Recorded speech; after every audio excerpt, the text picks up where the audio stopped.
everybody, it's Master Gallengeist here, bringing you my review for the book Rhythm of War by Brandon Sanderson. And I really enjoyed this book better than the third one. I liked going through the various different conflicts for each of the characters in this book, though I still have issues with the structures of how it's jumped around with certain characters, thinking that at certain points it would have been better just to stick with a certain character's story till we got to a certain point into a better point and then shift it over, because sometimes it would go to such a point and then we'd go like a couple other characters and then finally get back to it and you're still trying to remember what kind of happened. There's just so much that happens with each of the different characters in this. You're like, fucking hell.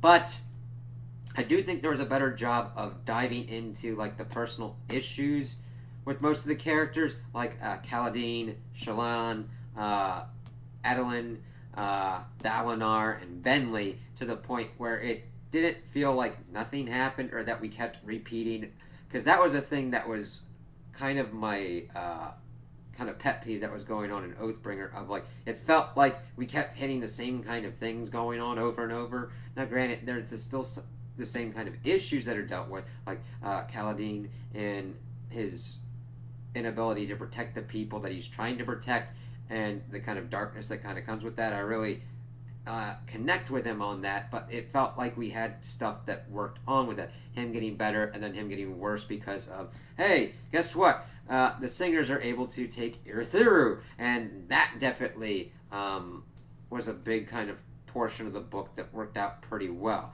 because they're going on the offensive to, of course, get Hearthstone, get Kaladin's parents to Urithiru, and they're trying to stop Odium's forces and help out the rest. Dalinar makes the choice to not go after Alethkar and to keep Taravangian in a kind of position that he can watch him and wait for him to do his double cross. And that was another character that had a fucking crazy ass shit, while also Wit had nutty stuff going on. I like his character. It's like, alright, and it kind of sucked what kind of happened to him at the end. But we'll get to that. Jasnah had some kind of cool stuff, as she was pretty much trying to cement herself as the queen of Alethkar, and actually going out on the battlefield and trying to understand what it takes to fight in Shard, and Shard plate, and with her blade and everything, and how that kind of works out. So I do like that she's like, hey, as a leader, I need to understand this stuff, mainly from the front lines as well, and what that kind of works for, because of the chaos and everything. You can be a tactician, but normally you'd be in that kind of fighting and then learn the tactics and learn how to effectively maneuver your forces. That's kind of what was so good about Dalinar, moving from his point of being like a bloodthirsty kind of crazy man because of the thrill, to learning from that and going beyond that to develop his bondsmithing stuff, which he then got into one of the heralds and learned, shit be crazy, as he's trying to bring Spren into the world. It's like the physical realm. It's like, that's gonna be nutty. And then he makes a deal with Odium at the end of the book to pretty much have a contest of champions in like 10 days. Like, he's forced Odium into like, hey, fuck you, buddy. And he's like, alright then, you little asshole. But the bulk of it deals with actually Urithiru with Navani, who they did a really good job. I really connected with her on understanding of like, hey, she's trying to be like a scholar, and then her dealing with this one the deepest one, a fused Rabonel? How do you fucking pronounce it?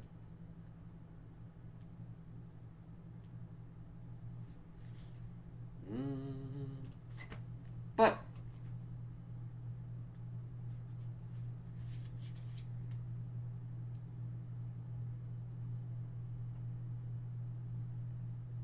like, that was kind of nuts, her back and forth with that fused. And then Moash being a fucking asshole. He was really effective on that. And we see Navani, Rabonel?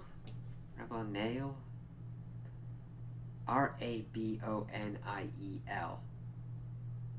Rabonel is what I'm going to go with. But it was interesting seeing their back and forth and how they pretty much could be friends, and understanding and trying to figure out light, the sound waves and everything having their opposite, finding anti-void light and anti-storm light, and that there's life light from cultivation.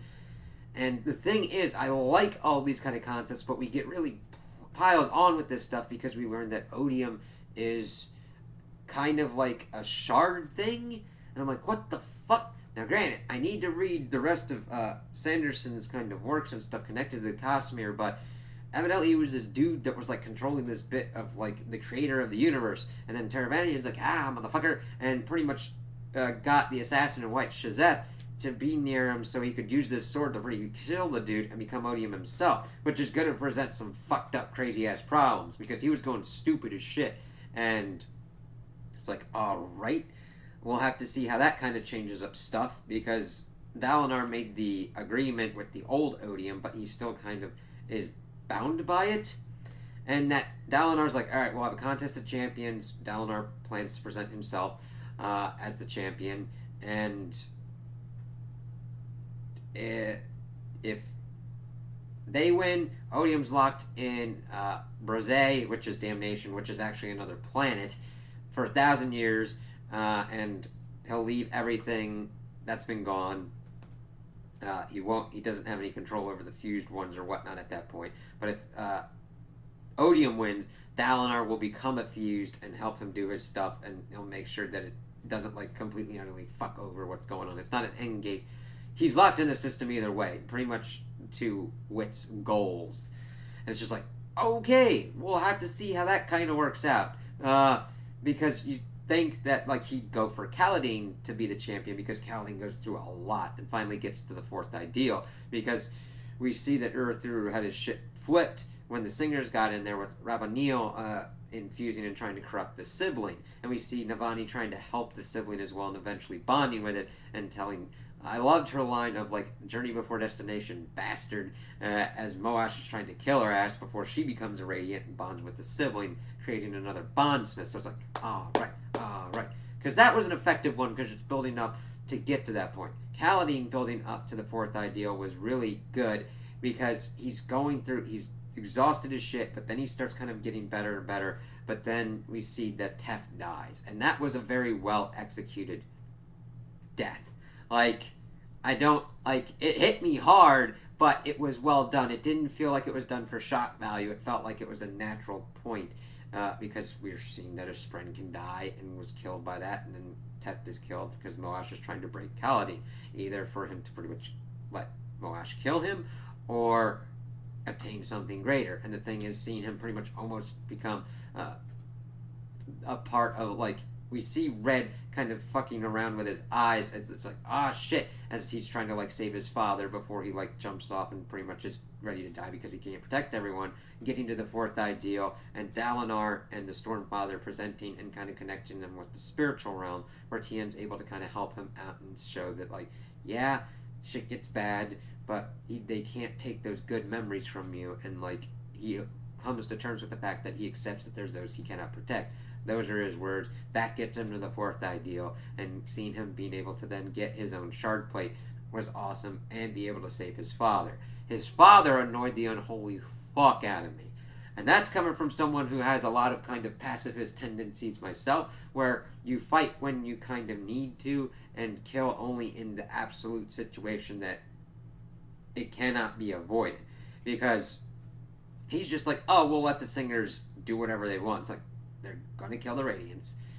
They're gonna kill people. Now, granted, they're trying to say that they're better than humans, but you can see, of course, that once you get into positions of those power, you start doing things if you don't let yourself, like, if you don't keep yourself in check. It's like, it was interesting to see that, because they're trying to be like, we'd be better than humans at this, and they're like, you're doing the same kind of shit. And Rabanil is like, going to pretty much kill the Radiants to prove her point with the anti-Stormlight and everything. And her death actually hit pretty well too, because she tries to protect Navani from Moash, and the thing is, Navani finishes her off and gives her ultimate peace, because the Fuse keep getting like, they're immortal, they keep coming back and coming back, but with the use of the anti-void light, she was able to kill her daughter and finally give her peace because she was mad, and she was able to give Ravanil peace and kill her before getting back in, everybody waking up and all that, and because there's only a token force of radiance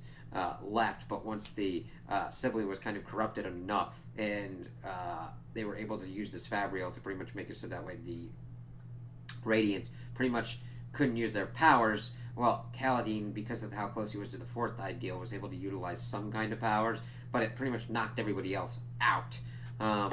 And so we got to see Rlain do his kind of thing, him finally become a Radiant, David coming to terms and actually speaking. That was a big kind of moment for him. That was kind of cool. So most of that goes on with there, and I actually kind of liked it. It was gripping enough and interesting enough action-wise to where you're getting through, you're understanding, you're learning more about the Fuse, their connection with Odium, Venli and her fight of trying to be a Radiant. The biggest kind of thing is like the fucking flashbacks to like Venli's kind of stuff, which we kind of already kind of saw, but since she became more of a POV character in here, it's like, alright, we gotta go back to this, that, Ashone, and all that kind of stuff. It's like, alright, we got to see Ashone pretty much become a Radiant but still die, and it's like, alright, we see that like all the listeners were not killed.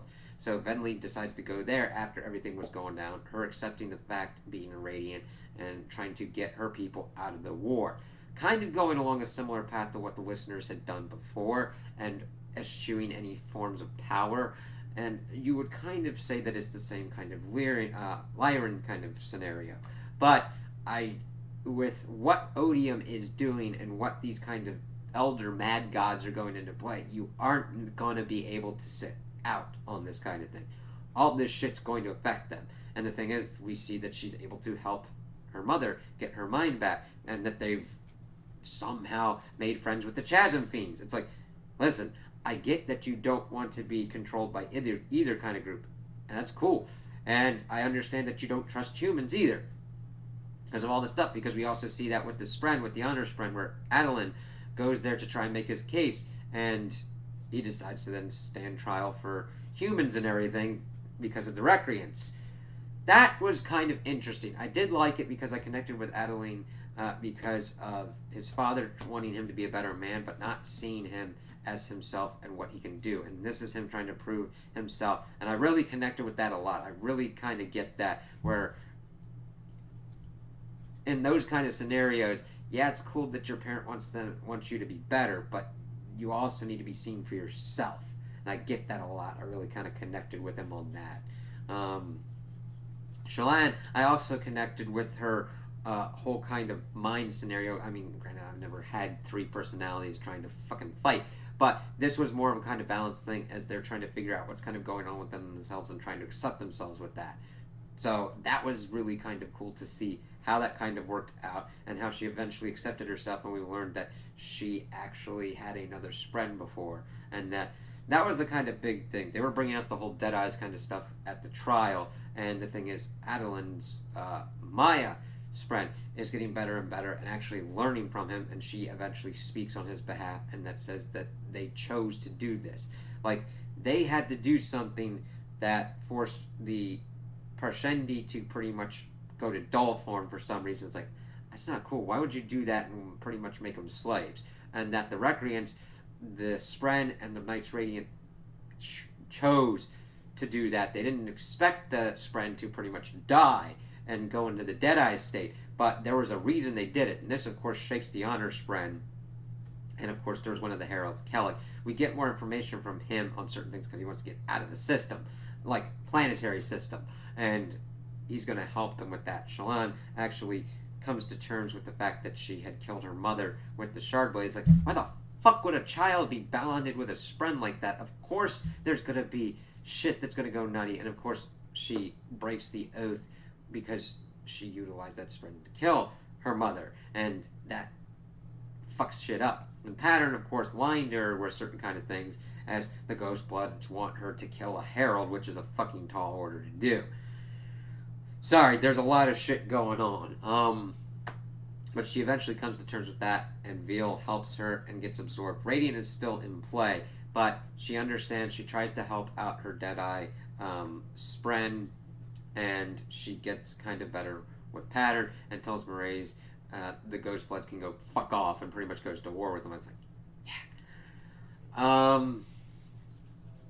So I really like that. Really like seeing her kind of deal with that and try and figure out what kind of person she wants to be and how she wants to use her light weaving. Because she goes back and forth and she kind of regresses a little bit and eventually moves forward, similar to Kaladin and also with Adolin as well, because he's really down on himself with what's going on, but then he eventually gets there with Maya's help. And that's the thing. All these people are able to do these things and overcome these things with others. Like, granted, they are a very pivotal part because they choose to act and do these things, but the sibling helps Navani. Kaladin is helped by Dalinar and the Stormfather and Syl and the other people that he's helped so that he can help others. Shallan is helped by the other personalities in herself and Adolin, and I really like that kind of thing, that yes, you are doing these things, but it's a group effort, and Taravangian doesn't understand that and is trying to go and do that alone with the odium stuff. And the big thing at the end is that he takes on Wit a little bit and actually takes his memories, and it's like, that's not good. Wit, without his memories, what kind of loss is that going to be? Now, granted, we don't know how much of his memories because it's talking about breaths or whatnot, so that's me having to, like, get into deeper with it, but I was like, Taravangian doesn't know what he's doing.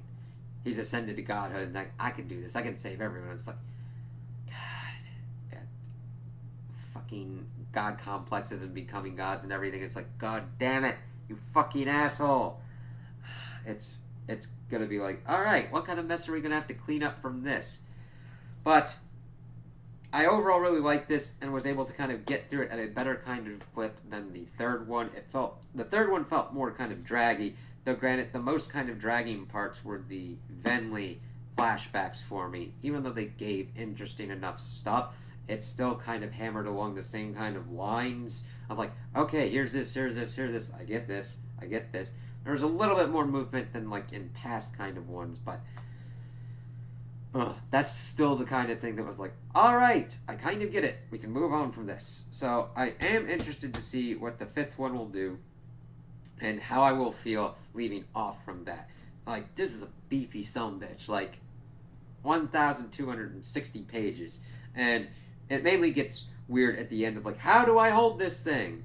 But, it definitely moved and felt better. Like, there's certain kind of ones, like the Expanse books, that are smaller than this, but those, man, I can fucking eat through on certain kind of clips. This one, I ate through as well at a better kind of thing, because towards it I was like, okay, it really started gripping me, and I was able to like go through at a better kind of spacing than like the third one, because the third one just kind of drug for me. I'm like, all right.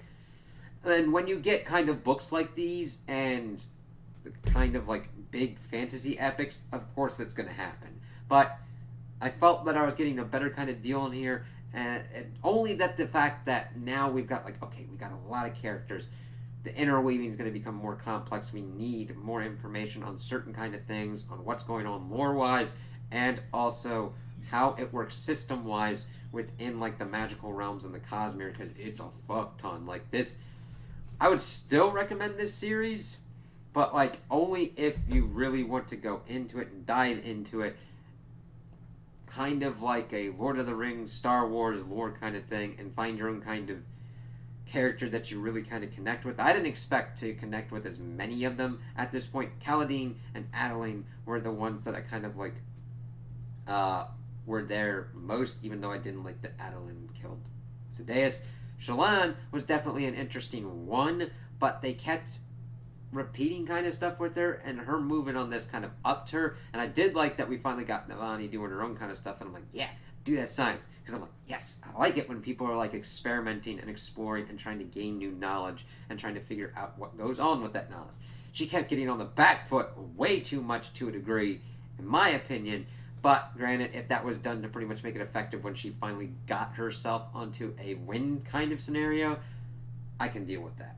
So, if you liked the first three books, I think you would like this one. If you were like, hell no, I ain't going into that lengthening kind of thing, definitely not.